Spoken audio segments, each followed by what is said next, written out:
All right. Hey, so a couple more of how do you do it? So this one we're going to talk about Warrior One. This one I feel like is super tricky for everyone. It's going to look a little different on everyone. I like to keep mine really shallow and work on the anatomy of it. As you know, I love the anatomy of it.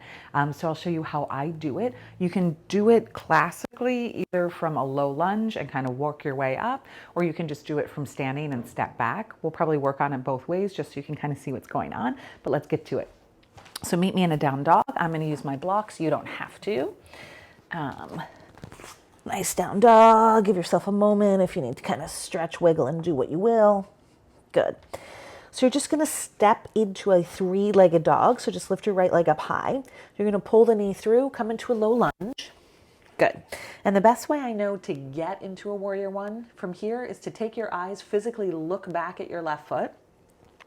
Walk it as far forward as you need to so you can drop it flat on the ground. So really kind of wiggle around, take a moment to see where the heel actually touches the ground. Not where it's peeling up, but where it's physically on the ground. So for me, I'm going to step forward just a little bit more. Good. And I want you to bend your right knee and keep it bent, and then see your left leg and keep it straight. Notice my left toes are not pointed straight forward, but they're not also a Warrior Two foot. They're in between there. It's about a 45-degree angle. The best way I can explain it is if your toes were to face the left front corner of your mat. So that's kind of the angle you want. You'll a lot of time here like a 45-degree. Right knee is bent, left leg is straight. You're going to dig deep into your feet and just round yourself up to standing. Good. So right away you can tell, I mean, there's belly there, obviously, but I've dropped way forward. There's a big curve in my back, and I'm not really supporting myself.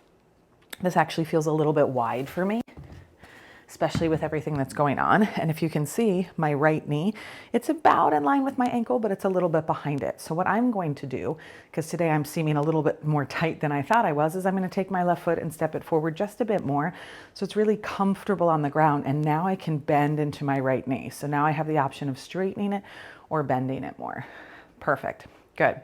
So the right leg stays bent, the left leg stays straight. And not just straight, it stays strong. So think of lifting the knee up.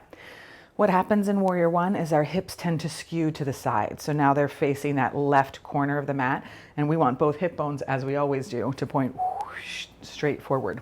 So in order to make that happen, you step into the pinky toe side of your left foot.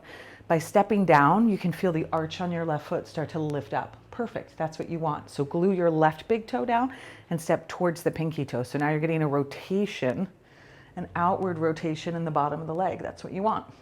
Leg is still straight. It's not weak and bent. It's straight. So once you get that outward rotation, the external rotation in the leg, you're going to keep that sensation and then pull the hip bone forward, right? So the leg is trying to rotate externally while the hip is trying to draw itself forward.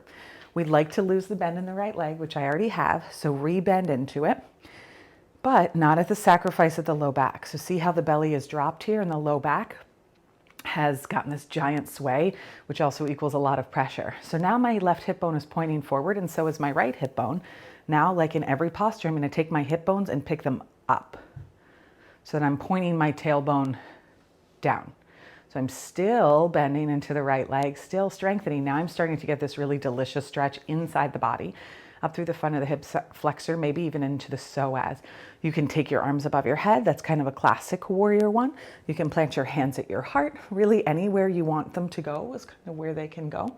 And from here, you're just going to keep thinking of sending your energy forward and up while you press your feet down. So as you go forward, you're not going to sink into yourself. You're going to keep everything engaged and push down and up, and think of the hip bone shining forward. Good. So it's a very shallow stance. A lot of times you'll see Warrior Ones in these kind of deep spaces, which puts a ton of pressure into the low back, right? And that's almost a crescent shape if you lifted your heel up.